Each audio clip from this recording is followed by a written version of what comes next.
Vote हमारा, राज तुम्हारा। Vote हमारा, राज तुम्हारा। और वोट हमारा, नोट तुम्हारा। वोट हमारा, नोट तुम्हारा। और वोट हमारा, राज हमारा। बहुत लंबे चौड़े भाषण नहीं देने हैं, वो तो मैं लगातार देता आया, लेकिन अब जो है, क्योंकि अब हालात पहले जैसे नहीं रहे। पहले सरकारों में सुनवाई होती थी, गरीब का ध्यान रखा जाता था, उनके महंगाई से लेकर जो समस्या उनके जीवन में होती थी उन पे काम होता था। सरकार जनता के लिए काम करती थी, सरकार जनता के लिए जिम्मेदार होती थी, सरकार जनता के लिए जवाबदेह होती थी। लेकिन अब की सरकारें तो अपनी पार्टी के नेता, अपनी पार्टी से जुड़े अधिकारी और चंद पूंजीपतियों के जवाबदेही सरकारें हो गई हैं। अब जो सरकारें काम कर रही हैं, न वो किसानों की जैसी हैं, न नौजवानों की जैसी हैं, न महिलाओं की जैसी हैं, न कर्मचारियों की जैसी हैं, न ही व्यापारियों की जैसी हैं, न ही गरीबों की जैसी हैं। और तो और वो कमजोर वर्गों में भी दलित, पिछड़े, आदिवासी, मुसलमान, जैन, सिख, बौद्ध, ईसाई और जो ऊंची जातियों के गरीब हैं, उनके भी वो लोग हितैषी नहीं है।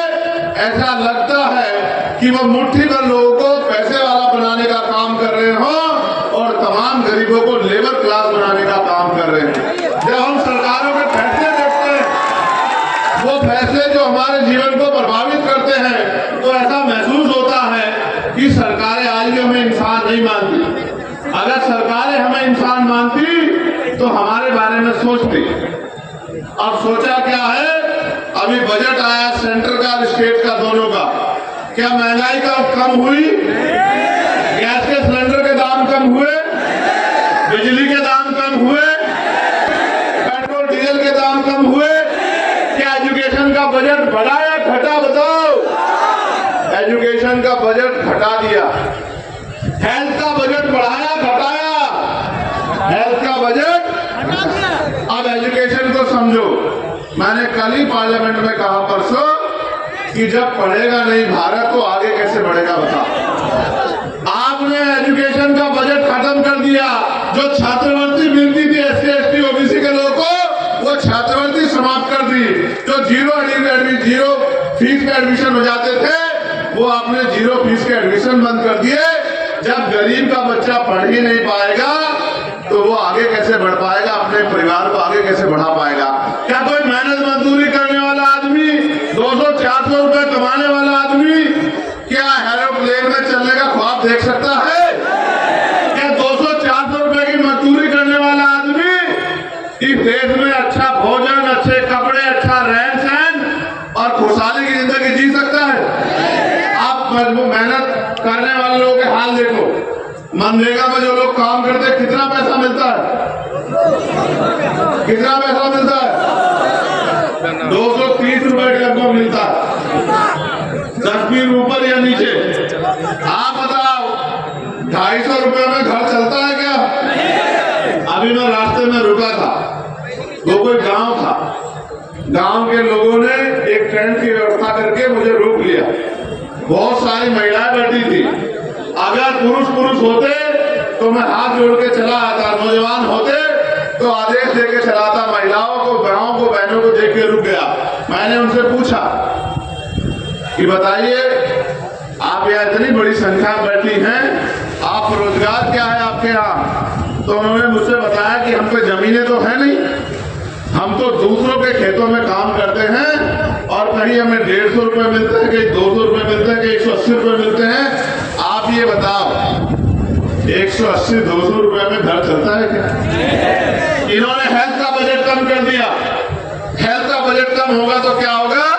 सरकारी अस्पतालों में डॉक्टर नहीं होंगे, क्योंकि डॉक्टरों को देने के लिए पैसा नहीं।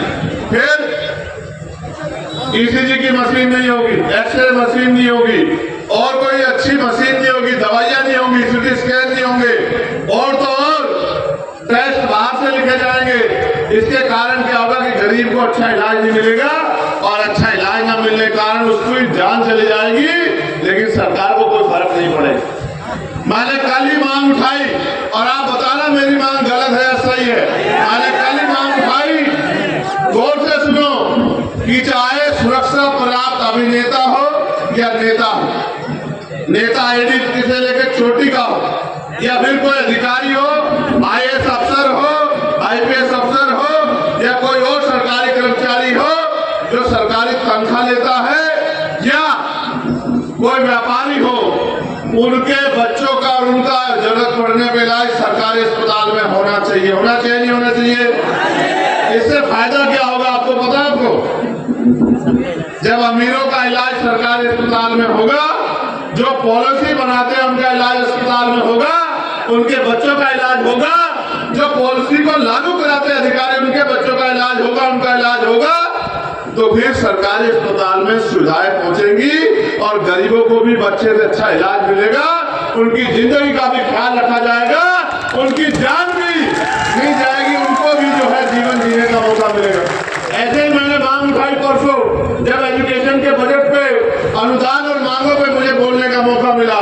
मैंने कहा कि चाहे मुख्यमंत्री हो, प्रधानमंत्री हो, राज्यपाल हो, मंत्री हो, विधायक हो या किसी और विभाग का मंत्री हो, आईएएस अधिकारी हो, आईपीएस अधिकारी हो या सरकारी सेवा का कोई अधिकारी हो, कोई व्यापारी हो, सबके बच्चों को सरकारी स्कूल में पढ़ने की इजाजत मिलनी चाहिए। अब उससे होगा क्या? जब एक ही कुर्सी पे एक ही कमरे में यहाँ आईएएस अधिकारी का बेटा बैठेगा या आईपीएस अधिकारी का बेटा बैठेगा, वहीं बराबर में किसान का बेटा बैठेगा, वहीं मजदूर तबके का बेटा बैठेगा, वहीं मंत्री जी का बेटा बैठेगा, बताओ अच्छी शिक्षा मिलेगी नहीं मिलेगी? बताओ। तो ये मुझे तो महसूस होता है, सरकार को क्यों नहीं महसूस होता?